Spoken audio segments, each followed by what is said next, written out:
ثقافتی اور یوں سمجھیے کہ عشقی زبان جس سے وہ عشق کرتے ہیں، جس سے وہ اردو ہے. جی یہاں پر میں دیکھ رہا تھا کہ تقریباً ہر ایک دکان کا جو سائن بورڈ ہے جی جی یہ دنیا میں یونیک جگہ ہے، کیونکہ میں سفیر ہوں، پھرتے رہتا ہوں. صحیح یہ دنیا میں یونیک جگہ ہے جہاں پر 95% سے زیادہ اردو کے جو سائن بورڈز ہیں یہاں پر اردو انگریزی اور اردو میں آپ کو نظر آ رہے ہیں. جی تو ایک فرق تو میں نے یہ دیکھا کہ اردو سے محبت بڑھ رہی ہے. ٹھیک دوسری چیز میں نے یہ دیکھا کہ نسل جوان جو ہے، جو اردو کے ساتھ دوسرے شہروں اور دوسرے ملکوں میں ان کا یعنی نسل جوان کے ساتھ رابطہ گھٹتا جا رہا ہے، یہاں پر بڑھ رہا ہے.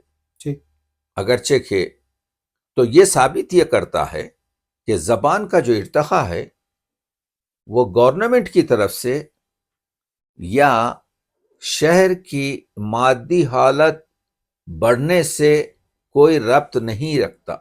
پوری ادب کی تاریخ یہ بتاتی ہے کہ انحطاط کے زمانے میں عظیم ترین آپ کے زبان کے شاہکار وجود میں آتے ہیں. جی تو آپ کے سوال کے جواب میں یہ کہہ سکتا ہوں بڑی خوشایند چیز ہے کہ کیونکہ میں آپ جانتے ہیں کہ صحت کا طبیب، ادب کا مریض، اردو کا وکیل بہت خوبصورت اور بلتستان کا عاشق ہوں. بہت ہی بڑھیا. تو یہ تمام چیزیں مجھے جب میں نسل جوان اور یہاں کے افراد کو دیکھ رہا ہوں، مخصوصاً آپ سے ہم نے بہت کچھ استفادہ کیا. ہر ایک شخص یہاں پر ایک اردو کا یوں سمجھیے کہ جانثار ہے، اور اس وقت اس 21ویں صدی میں اور گلوبل ولیج میں اردو کو اس کی ضرورت ہے. ورنہ اردو اس وقت ہم اردو سے خوشایند ہیں، جی ہم مایوس نہیں ہیں، لیکن ہم یقیناً اردو سے کی حالت سے تشویشناکی ضرور احساس کرتے ہیں، کیونکہ جو نسل جدید ہے اردو آج کانوں کی زبان بن کے رہ گئی ہے، ٹھیک آنکھوں کی زبان نہیں ہے.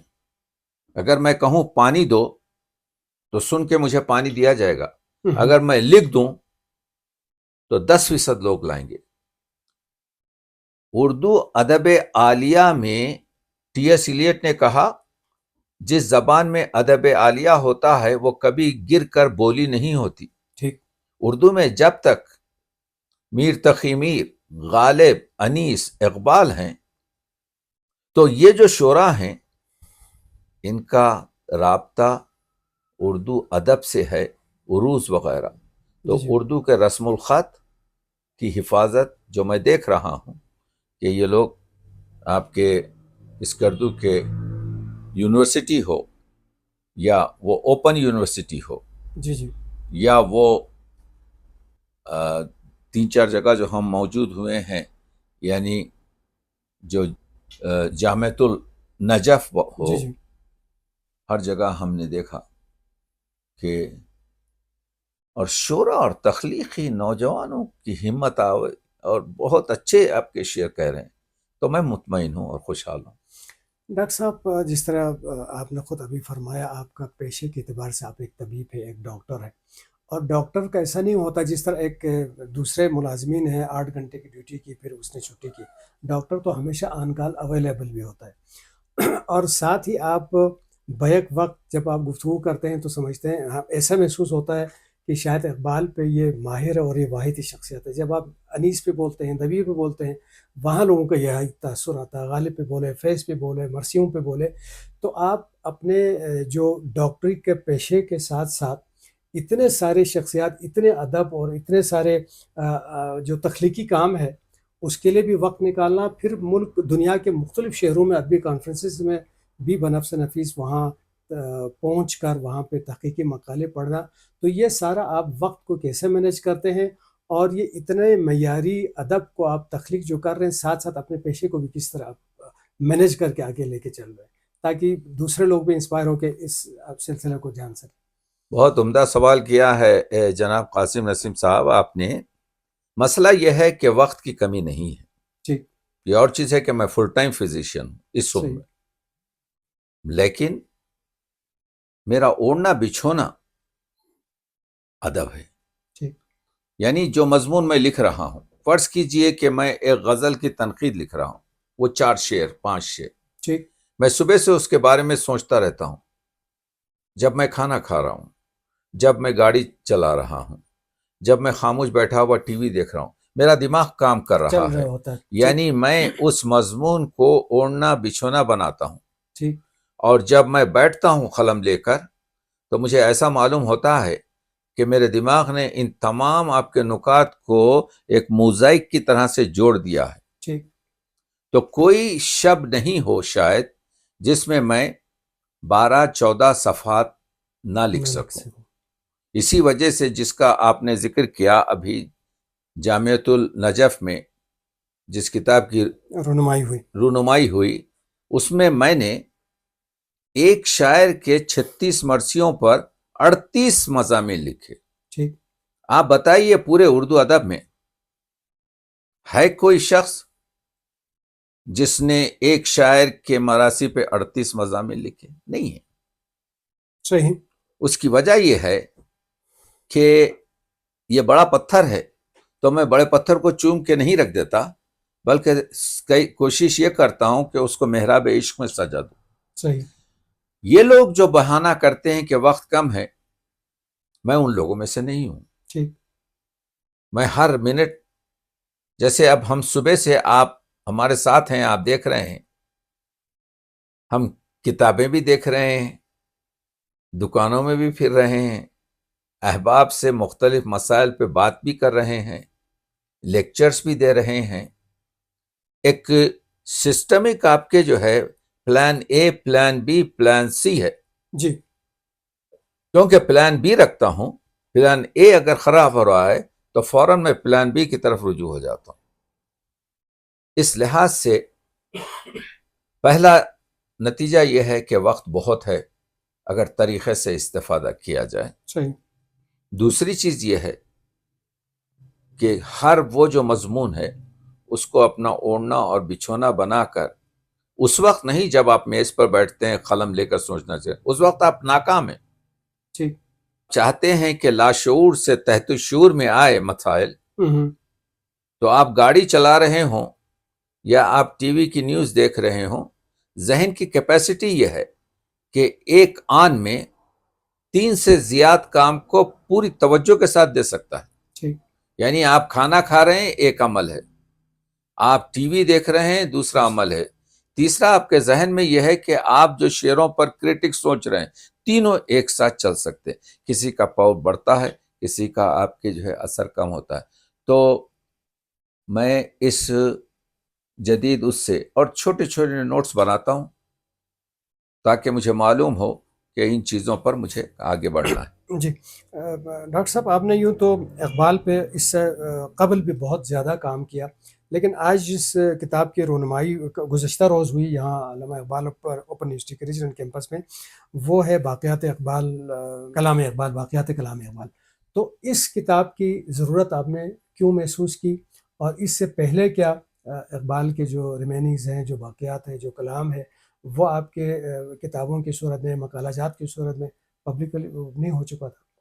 بالکل صحیح، بڑا اچھا عمدہ سوال ہے. دیکھیے 1952 میں پہلی باقیات اقبال شائع ہوئی. ٹھیک. مگر وہ بہت مختصر تھی. ٹھیک. دوسری بار میری جو باقیات ہے یہ 9ویں، یعنی 8 باقیات اس سے پہلے شائع ہوئی ہیں. ٹھیک. لیکن دوسری باقیات میں بعض لوگوں نے ایسا معلوم ہوتا ہے کہ ایک ایجنڈے کے تحت کام کیا، کچھ چیزیں شامل نہیں کی ٹھیک. جو وہ لائک نہیں کرتے تھے، اور کوئی پوچھنے والا نہیں تھا. انتخاب ہے. اردو ادب کے شعر کو جو سب سے زیادہ نقصان پہنچا ہے وہ انتخاب شعر سے پہنچا ہے. ٹھیک. ایک شخص جس کے اشعار نہیں ہیں وہ، اس کو حق انتخاب نہیں ہے. مجھے انتخاب ہے میرے اشعار کا، ٹھیک. لیکن کسی دوسرے کو نہیں ہے. وہ اس کا ایجنڈا ہے جس طریقے سے وہ چاہے. ہمارے ہر شاعر نے حضور اکرم کی نعت کہی ہے، مگر انتخاب میں 90% شعراء نے نعت کے مضمون کو نکال کے پھینک دیا. ہم نے سب کو لایا. علامہ اقبال کے 45% نعتیہ اشعار شامل نہیں ہوئے تھے دیوان میں. ٹھیک. شاید، مجھے نہیں معلوم، ہمارا قیاس ہے اور ہم نے یہ کہا ہے کہ کیونکہ ہم بھی شعر کہتے ہیں 14-15 سال کی عمر سے، تو ہم بھی کچھ چیزیں جس میں تھوڑا سا سقم رہتا ہے یا ایک نئے طریقے سے شاید اقبال چاہتے تھے، کیونکہ اقبال کا مرکز قرآن مجید و عشق پیغمبر اکرم اور آپ کے کیا کہتے ہیں اہل بیت اطہار اور تاریخ اسلام، اور تو یہ جو تھے، اقبال نے شاید اس کا اہتمام کیا ہو کہ سب اس چیز کو ایک الگ طریقے سے میں پیش کروں. صحیح. لیکن جو چیز چھپ جاتی ہے، چھپ نہیں سکتا ہے شاعر شعر کے چھپنے کے بعد. ٹھیک. وہ اس کی ملکیت نہیں ہوتی. ٹھیک. اقبال جب چھپ گئے تو وہ ملکیت پوری دنیا کی ہو گئی. وہ ہر شخص اس کو استعمال کر سکتا سب ہے. کے دسترس میں آ گیا. ہاں، اور شریعت شعر میں باپ بیٹے کو اپنا شعر نہیں دے سکتا، استاد شاگرد کو اپنا شعر نہیں دے سکتا. حرام ہے شریعت شعر میں شعر کا دینا، حرام ہے. ٹھیک. تو اس لحاظ سے علامہ اقبال کا 42% اردو کلام علامہ نے یا اس کو بھول گئے تھے، کیونکہ جس طریقے سے علامہ کی بانگ درا 13 مہینے کے اندر ایک ایمرجنسی میں، اور علامہ کی ایک عادت تھی کہ وہ کوئی ریکارڈ نہیں رکھتے تھے. ٹھیک. دوست جو دے دیا.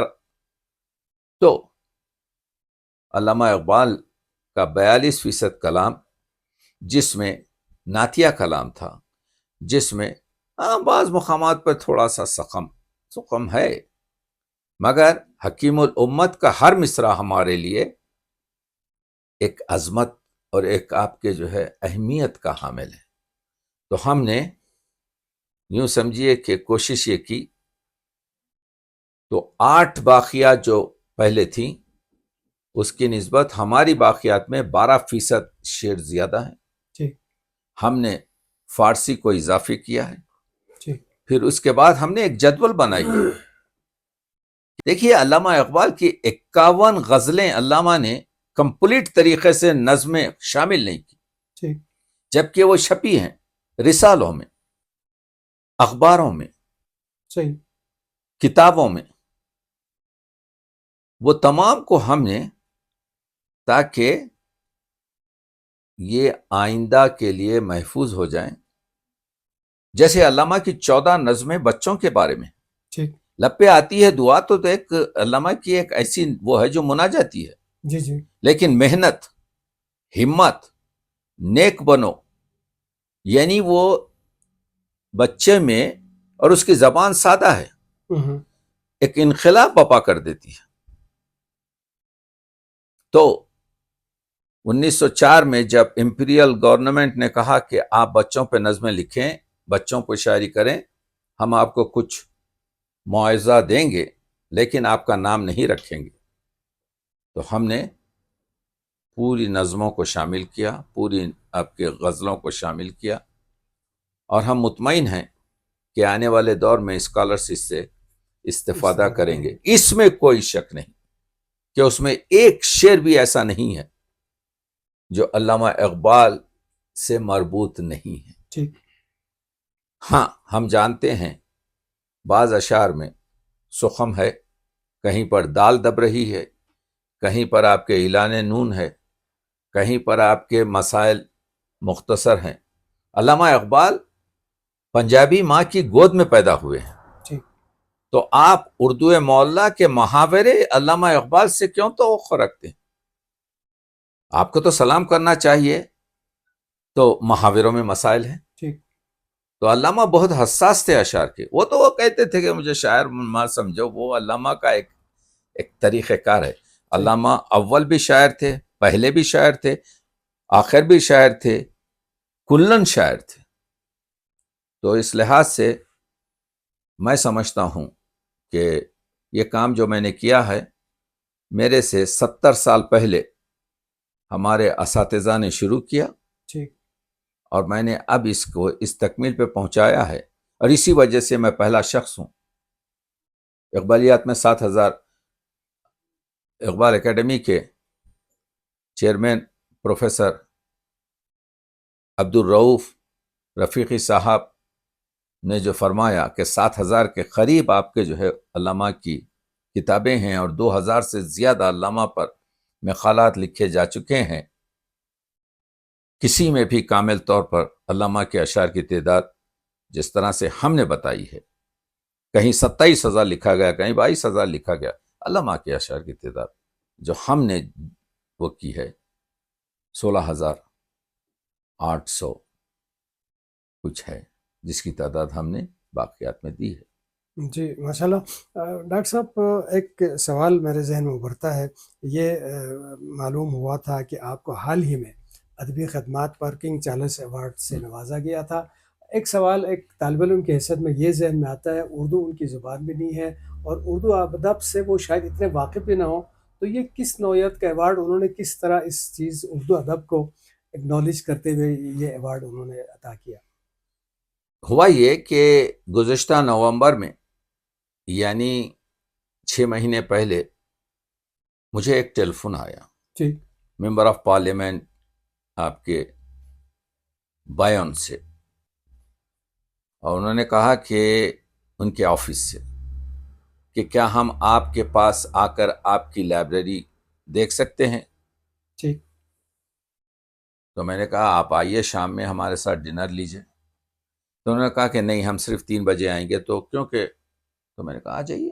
تو وہ اپنے اسٹاف کے ساتھ آئے میری لائبریری۔ ٹھیک انہوں نے کہا کہ مجھے کہا گیا ہے کہ ڈو یو نو، آپ جانتے ہیں کہ آپ کے جو کانسٹیٹوئنسی ہے، جو آپ کا ایریا ہے، اس میں ڈاکٹر عابدی کے پاس ایک ایسی لائبریری ہے شخصی جو دنیا میں یونیک ہے، کیا آپ نے اس کا دیدار کیا ہے؟ آپ نے اس کو دیکھا ہے؟ انہوں نے کہا کہ نہیں۔ تو اس وجہ سے وہ فوراً، اور آنے کے بعد انہوں نے کہا کہ آپ کی جو ہے بات چیت ہوئی۔ ٹھیک میں نے کہا کہ دیکھیے یہ لائبریری جو ہے، میں نے ایک وصیت کر دی ہے کہ یہ نہ میری بیگم کا ہے، نہ میرے بچوں کا ہے، نہ میرے بھائیوں کا ہے، بلکہ یہ اردو ادب کا ہے۔ زبردست۔ اور دوسری کوشش یہ بھی کی ہے کہ اس کو نہ فروخت نہ کروں، بلکہ اس کو ڈونیٹ کروں، تاکہ میرے مرنے کے بعد بھی اس کو کسی طریقے سے۔ تو انہوں نے مجھے کہا کہ we are look forward to see some place, ہم کوئی ایسی جگہ دیکھنا چاہتے ہیں کہ آپ کی لائبریری جو ہے منتقل ہو جائے۔ اس کے بعد سے میں دورے پر آیا، پاکستان بھی آیا، دوسرے ملکوں میں بھی گیا، تو مجھے ایک ای میل ملا کہ پارلیمنٹ کا جو کمیٹیز ہوتی ہیں اس میں آپ کی لائبریری کا ڈسکشن ہو۔ تو اس کا مطلب یہ ہے کہ دے ور ورکنگ۔ ٹھیک پھر مجھے 1.5 مہینہ پہلے ایک ٹیلی فون آیا کہ آپ کو چارلس اردو کی خدمات پر ایوارڈ نامینیٹ ہوا ہے۔ ان لوگوں نے محرمانہ یہ کام کیا، کیونکہ جو سی وی، جو ریزیومے ہے، وہ 5 سال پرانا میرا استفادہ کیا، اچھا اور یہ پہلا اردو کی خدمت پر کنگ چارلس ایوارڈ پہلا چارلس ایوارڈ ہے۔ اور وہ جو محرکہ وہ ہیں خالد اقرا، وہ ایم پی ہیں، ٹھیک پیدا تو وہیں ہوئی ہیں لیکن وہ پاکستانی اوریجن ہیں، ٹھیک تو اردو جانتی ہیں آپ کے اچھا، جو اچھا، ہے، اور اچھا، اردو سے صحیح، واقف ہیں۔ صحیح تو انہوں نے انٹروڈیوس کیا، مگر یہ لوگ انٹرنلی ورک آؤٹ کرتے ہیں ٹھیک کہ یہ شخص کام کر رہا ہے، نہ اس کو پیسوں سے غرض ہے نہ کچھ، کیونکہ آپ کو معلوم ہے کہ میں ذوق اور شوق میں یہ کام کر رہا ہوں۔ آپ مجھے کچھ دیں نہ دیں، جو مجھے کرنا ہے میں کروں گا۔ صحیح تو میں سمجھتا ہوں یہ ان لوگوں کی محبت تھی، تو ان لوگوں نے بلا کر مجھے یہ ایوارڈ دیا، تو محرمانہ طور پر انہوں نے وہ دیا۔ تو ماشاءاللہ سے کتنی کتابیں ہیں سر آپ کے شخصی لائبریری میں؟ میری شخصی لائبریری میں 14,000 اور 15,000 کے درمیان کتابیں ہیں، لیکن جو کتابیں ہیں، اور تقریباً 900 کے قریب مخطوطات ہیں. زبردست. میرے پاس 250 سے زیادہ ایسے مرثیے ہیں جو میں سمجھتا ہوں کہ 200-225 سال پرانے ہوں. زبردست. میرے پاس کچھ مرثیوں کی ایسی بیاضیں ہیں میرے خیال میں اس زمانے میں وہ 300 سال کے قریب کی جو ہے. قدیم ہے. میرے پاس ایک پورا کلیکشن ویبسٹر ڈکشنری کا ہے جو 1781 میں بoston میں شروع ہوئی تھی. تو وہ ایک ٹریجر ہے. ٹھیک. تو ایک صاحب آیا انگریزی کے, انہوں نے میری یہ دیکھ کر دوسرے دن مجھے ایک ای میل کیا کہ آپ کی جو کتابیں ہیں ویبسٹر, اس میں ایک کی جلد کے پیچھے 7-8 اسٹیمپ لگے ہیں. ٹھیک. یہ اولین اسٹیمپ ہیں یونائٹڈ اسٹیٹس کے, اچھا. جو میں سمجھتا ہوں 1885 اور 1895 کے درمیان ہیں. آپ اس کو نکالنے کی کوشش مت کیجئے, اچھا. بلکہ اس کو لے جائیے ایک جگہ جو کیمیکل وغیرہ سے نکالے. تو کہنے کا مطلب یہ ہے بہت ہی کہ نادر و نایاب بعض اور چیزیں ہیں مجھے اپنے ادبی کام میں اتنی فرصت نہیں کہ ان چیزوں پر غور کر سکے. صحیح. لیکن یہ جو ویبسٹر کا تھا, جب میں اسٹوڈنٹ تھا ایم ایس سی کا ٹھیک. گلاسکو اسکاٹ لینڈ میں, ہوں. تو میں نے 5 پاؤنڈ میں اسے ایک حراج میں خریدا تھا. زبردست.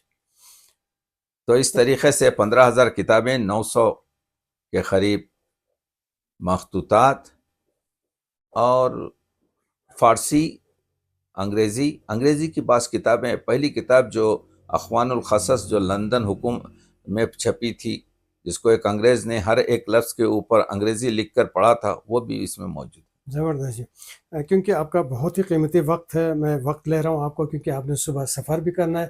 تو چھوٹے چھوٹے 2 سوالات کر کے میں اس کو کنکلوڈ کروں گا سر.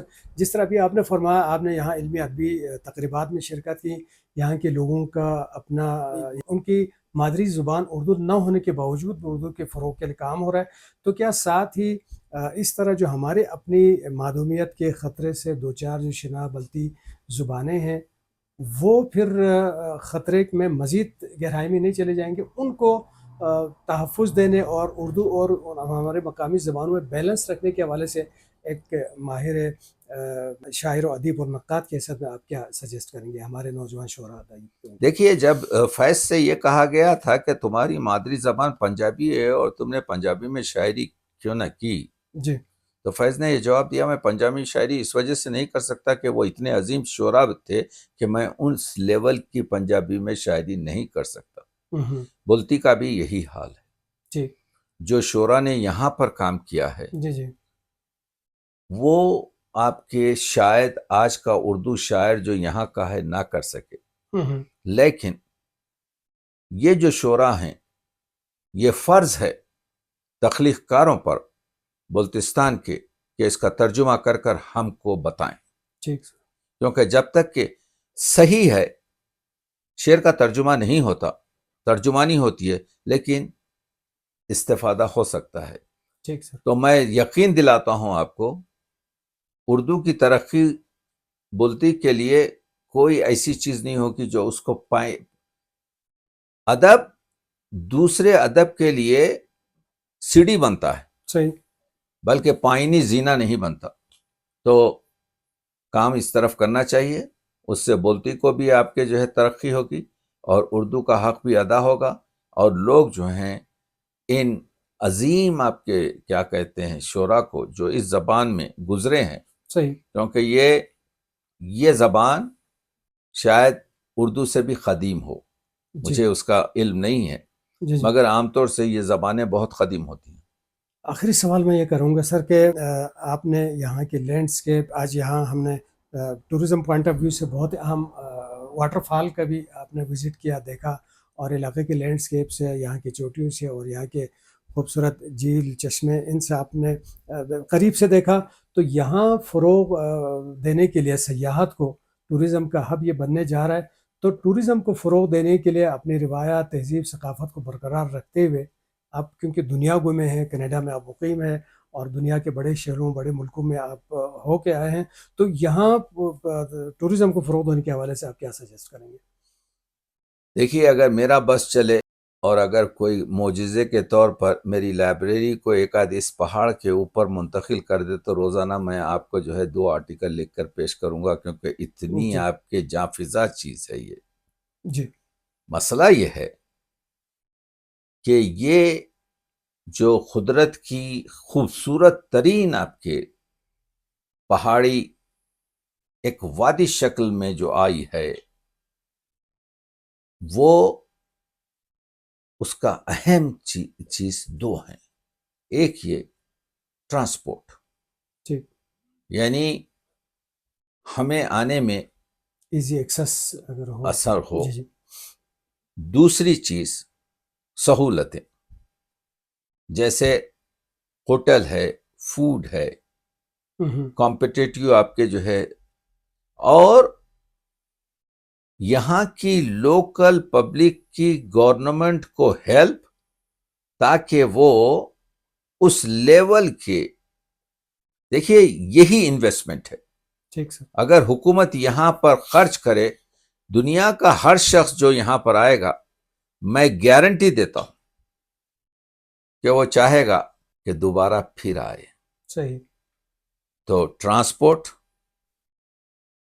لاڈجنگ، اور فیسلٹی، یعنی انفراسٹرکچر کی یہاں پر ضرورت ہے، اس کے لیے کثیر سرمایہ کی ضرورت ہے۔ صحیح، یہاں کے لوگوں کے پاس انرجی ہے، ورک پاور ہے۔ تو یوں سمجھیے، معدن سے کوہ نور برآمد ہوا ہے، تراشنے کی ضرورت ہے، صحیح، ایک جوہری کی ضرورت ہے۔ اور آپ لوگوں کی جو یہاں کے بلتستان کے جن چند لوگوں سے میری ملاقات ہوئی ہے، وہ میں سمجھتا ہوں کہ ہمیشہ شاید اسی مصرعے کو دہراتے ہیں، یہ تو چلتی ہے تجھے اونچا اڑانے کے لیے۔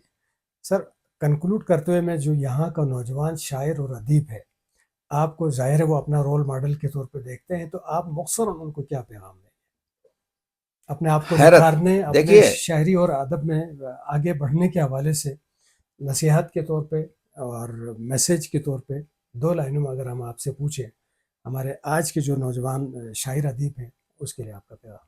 حیرت جس کا لفظ ہو سکتا ہے، یعنی انتہائی تعریف جہاں پر دماغ معوف ہو جائے، اس کو حیرت کہتے ہیں۔ صحیح، میں نے جب ان کے شعر سنے، موضوعاتی جوان ان کے، جنہیں کوئی دوسرے مشاعروں کی شعری نشست میں بیٹھنے کا اتفاق نہیں ہوا، صحیح، تو ایک حیرت ہے، لیکن اسی کے ساتھ ایک دوسری فکر آتی ہے کہ یہ تخلیق ہے، جہاں پہ بندہ اللہ کے ساتھ یہ لفظ تخلیق اپنے ساتھ جوڑتا ہے، ٹھیک، اور اسی لیے تلمذ الرحمان کہا گیا ہے، اللہ کے شاگرد۔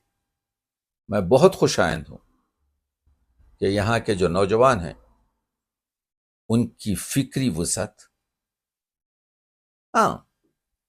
کیونکہ اساتذہ کی کمی ہے، چھوٹا سا سخم ہے، مگر جو کہتے ہیں آپ کے، ذرا نم ہو تو یہ مٹی بڑی زرخیز ایسا۔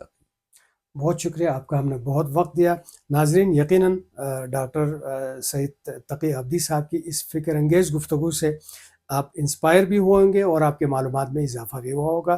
تو آئندہ ہفتے پھر کسی شخصیت کے ساتھ ہم حاضر ہوں گے، تب تک کے لیے اجازت دیجیے گا۔ اللہ نگہبان۔